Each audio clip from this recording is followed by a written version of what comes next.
Video আসার দেরির কারণ হচ্ছে আমি কিছু খোঁজাখুঁজি করতেছিলাম যে কিভাবে সোজাভাবে এডিট করা যায়, সেজন্য আমি একটু দেরি হয়ে গেছে। এবার থেকে রেগুলার আনার চেষ্টা করব, দেখি কি করা যায়।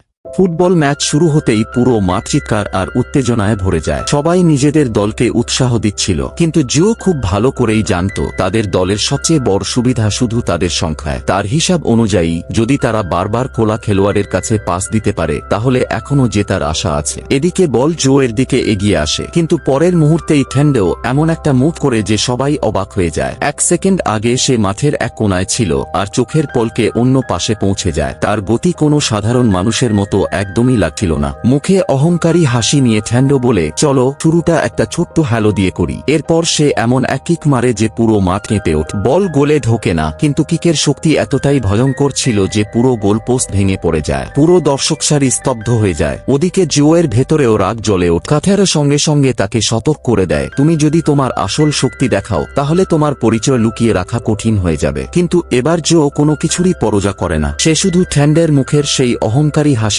মুছে দিতে চায়। পরের মুহূর্তেই সেও নিজের সমস্ত শক্তি দিয়ে কিক মারে। এন্ডো কোনোভাবে বলটা থামিয়ে দেয়, কিন্তু কিকের শক্তি অনুভব করে সেও অবাক হয়ে যায়। বল তার গায়ে লেগে মাঠের বাইরে চলে যায় আর জোদের দল কিকিন পেয়ে যায়। এখন পুরো মাঠে জোকে নিয়েই আলোচনা শুরু হয়ে যায়। এমনকি ঠ্যান্ডের সঙ্গীরাও বিশ্বাস করতে পারছিল না যে এক অচেনা ছেলের কিক এতটা ভয়ঙ্কর হতে পারে। কিন্তু জো মজা করে বলে, কিক দিয়ে দূরত্বের ব্যাপারে আমি কোনোদিন হারিনি। দর্শকদের মধ্যে দাঁড়িয়ে থাকা ঠেকাতে আর বাবা চিন্তিত হয়ে পড়ে। তাদের মনে হচ্ছিল জো হয়তো ভুলেই গেছে যে তাকে সবার নজরের বাইরে থেকে চলতে হবে। ঠিক তখনই নতুন একটা সমস্যা দেখা দেয়। জো লক্ষ্য করে শেন অদ্ভুতভাবে কাঁপছে। কয়েক সেকেন্ডের মধ্যেই সে বুঝে যায় শেনের ফ্যাসেফিও কোথাও পড়ে গেছে। ফ্যাসেফিও ছাড়া শেন এতটাই ভয় পেয়ে যেত যে সে প্রায় কোনো কাজই করতে পারত না। ভয়ে শেন ঠিকমতো কথাও বলতে পারছিল না। তবুও জো কোনোভাবে তার কথা বুঝে ফেলে। শেন জানায় তার আরেকটা ফ্যাসেফিও ক্লাসরুমে তার ব্যাগের ভেতরে রাখা আছে। এটা শুনেই নোয়েন সেটা আনতে দৌড়ে যায়। ফ্যাসেফিও ফিরে না আসা পর্যন্ত জো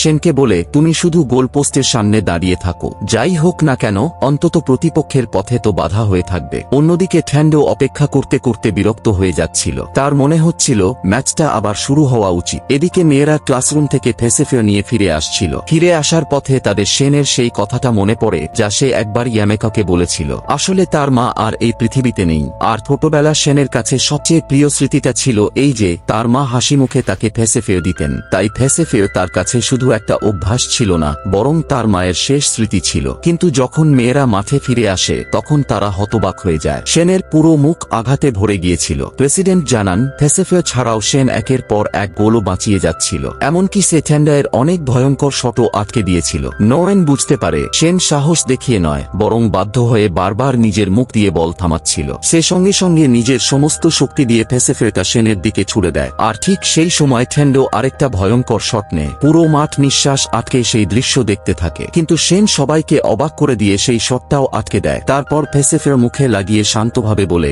এবার সবকিছু বদলে যাবে। পুরো মাঠ আনন্দে গর্জে ওঠে। এবার সত্যিকারের লড়াই শুরু হয়ে গিয়েছিল। ম্যাচ আবার দ্রুত গতিতে চলতে থাকে। ঠ্যান্ডো বারবার জিওয়ের গতি দেখে অবাক হয়ে যাচ্ছিল। জিওয়ের মুভগুলো খুবই সাধারণ ছিল, কিন্তু তার গতি সেগুলোকে ভয়ঙ্কর করে তুলেছিল। অনেকবার ঠ্যান্ডো বল কেড়ে নেয়, কিন্তু পরের মুহূর্তেই জো আবার তার সামনে এসে দাঁড়ায়। শেষ পর্যন্ত জো বল কেড়ে নিতে সফল হয়। যদিও চাপে পড়ে বল মাঠের বাইরে চলে যায়, তবুও খেরো তার প্রশংসা না করে থাকতে পারে না। জো হেসে বলে, আমি সত্যিই ঠ্যান্ডোকে হারাতে চাই, কারণ অনেকদিন পর আবার কোনো খেলায় এত মজা পাচ্ছি। এটা শুনে বাকিরা অবাক হয়ে যায়। কিন্তু ঠ্যান্ডোয়ের অবস্থা ছিল ঠিক উল্টো। ম্যাচ যত বেশি রোমাঞ্চকর হচ্ছিল তার অস্থিরতাও তো বাড়ছিল। এরপর গল্প আমাদের ঠ্যান্ডোয়ের অতীতের দিকে নিয়ে যায়। ছোটবেলা থেকেই ঠ্যান্ডো ছিল এক অসাধারণ অ্যাথলিট। মনে হতো তার শরীর যেন শুধু খেলাধুলার জন্যই তৈরি। সে যে খেলাতেই নামতো খুব অল্প সময়ের মধ্যেই সবার সেরা হয়ে যেত। কিন্তু তার এই শক্তি তার সবচেয়ে বড় সমস্যা হয়ে দাঁড়ায়, কারণ সে যত উপরে উঠত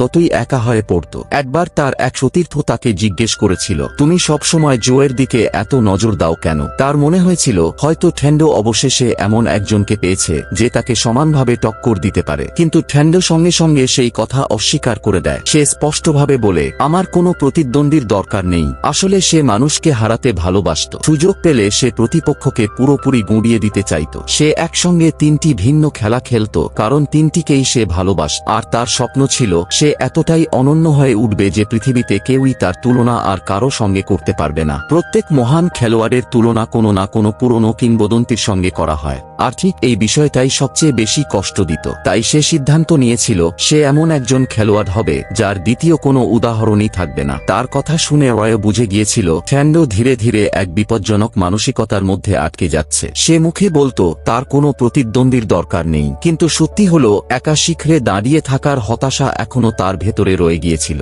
বর্তমানে ফিরে আসতেই ফ্যান্ডো বলটাকে আকাশে ছুড়ে দেয়। তার চোখে আগের চেয়েও ভয়ঙ্কর এক ঝিলিক দেখা যাচ্ছিল। সে হেসে বলে, এখন গিয়ে ম্যাচটা সত্যিই মজাদার হয়েছে। রয়ও তার চোখ দেখে ভয় পেয়ে যায়, কারণ সে জানত ফ্যান্ডো এখন আর শুধু খেলবে না, এবার সে নিজের পুরো শক্তি ব্যবহার করবে। পরের মুহূর্তেই ফ্যান্ডো বল নিয়ে সামনে এগিয়ে যায়। রয়ও তাকে থামানোর চেষ্টা করে, কিন্তু মনে হচ্ছিল যেন একটা পাহাড়কে থামানোর চেষ্টা করছে। শুধু ড্রিবলিং করেই ফ্যান্ডো তাকে পেরিয়ে যায়। সেনও তাকে থামাতে পারে না। শেষ পর্যন্ত তার মুখোমুখি হয় জো, কিন্তু এবার ফ্যান্ডো এমন এক অবিশ্বাস্য মুখ ব্যবহার করে যে জো এক মুহূর্তের জন্য ভুল করে বসে। আর সেই সুযোগে ফ্যান্ডো দুর্দান্ত একটি গোল করে ফেলে। পুরো মাঠ হাততালিতে মুখর হয়ে ওঠে। মানুষ তাকে সুপারম্যান বলে ডাকতে শুরু করে। প্রথমার্ধ শেষ হয়ে যায় আর ফ্যান্ডোর দল 1 পয়েন্টে এগিয়ে যায়। সবাই স্পষ্ট বুঝতে পারছিল সে একাই পুরো ম্যাচের ভারসাম্য বদলে দিতে পারে। মেয়েরা চিন্তায় পড়ে যায় এখন তাদের দল কি করবে। ঠিক তখনই জু সবাইকে অবাক করে দেয়। সে নিজের দলের কাছে জিজ্ঞেস করে, তোমরা কি আমাকে একাই ফ্যান্ডোর মোকাবিলা করতে দেবে? সবাই ভেবেছিল